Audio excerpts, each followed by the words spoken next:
All right, let's bring you this discussion this Tuesday. Tibetan religious leader, the Dalai Lama, has apologized after a video emerged of him asking a young boy to quote-unquote suck his tongue at a public event.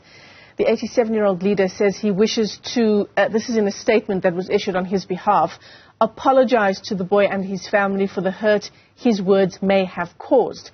But the incident has sparked widespread outrage, with many saying it's effectively child molestation.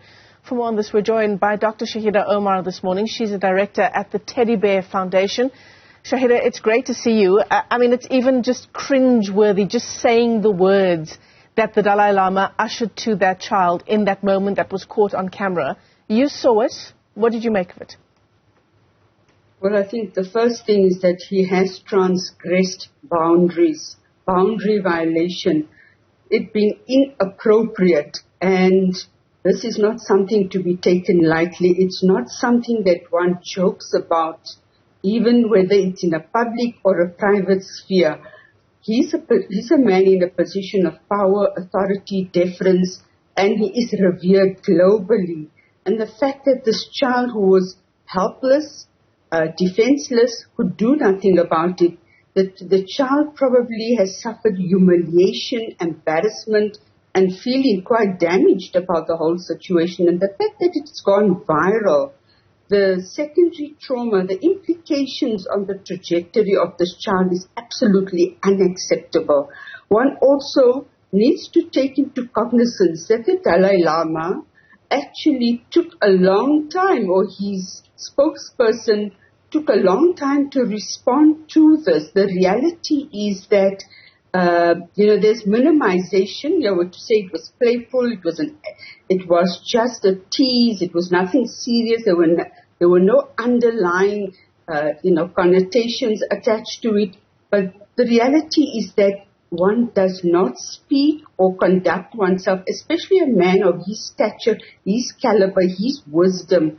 And we know that people in positions of power and authority and having status, of that level, of that scale, that the public certainly failed to exercise their rights, observing the fact that this child had been subjected to, it is a sexual violation. It was it was inappropriate, unacceptable, and then minimizing to say, which is a defense mechanism, that actually it was just playful, and rationalizing the justification here. So these are all acts of, defending oneself, but it's not justified. It's unacceptable. It is definitely a violation of boundaries, transgressing the boundaries. One does not go that route.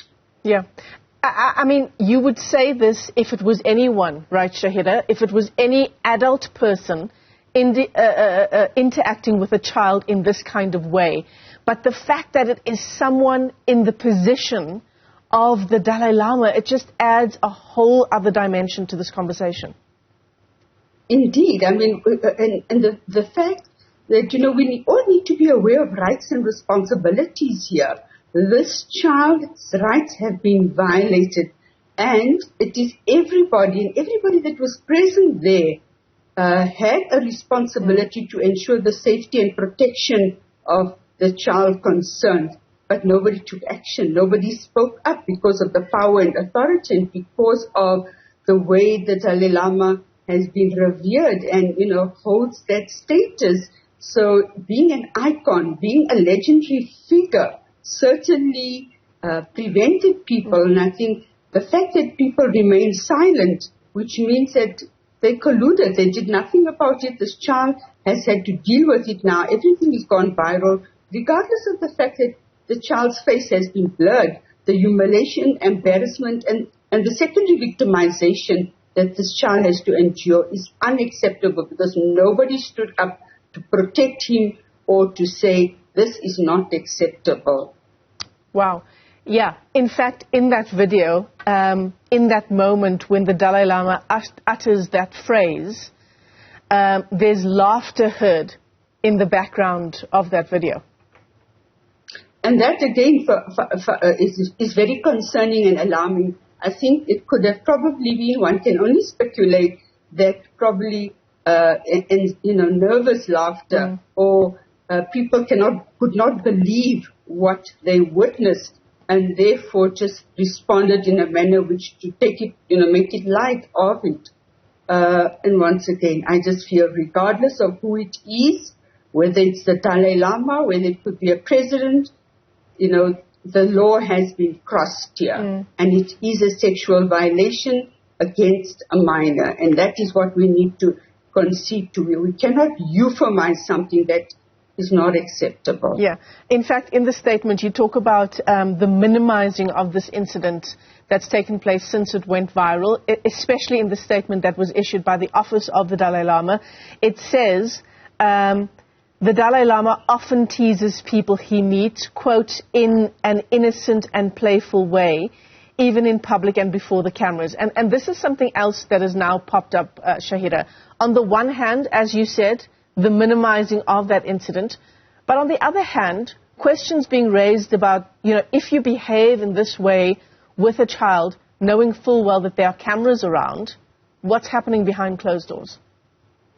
Absolutely. And I think the other important thing to identify here is the impact of denial, impact of responsibility, and impact of awareness here. Because there's a level of denial, it was just a tease, it was just a playful gesture, and responsibility, shifting responsibility, not taking responsibility or acknowledging responsibility for his actions. And again, awareness, well, he didn't think much of it, so diluting the impact of it. And I think these are things that one needs to factor, and you are absolutely correct. If we look around, over the ages and people in positions of power and authority, whether they've been religious leaders, government leaders, people in positions that are often regarded and elevated, and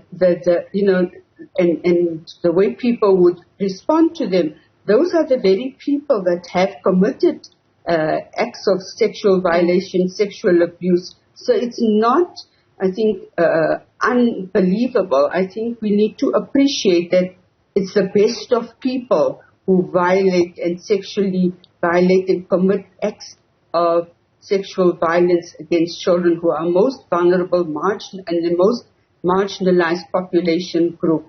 So regardless of who it is, I think people have to account for their actions.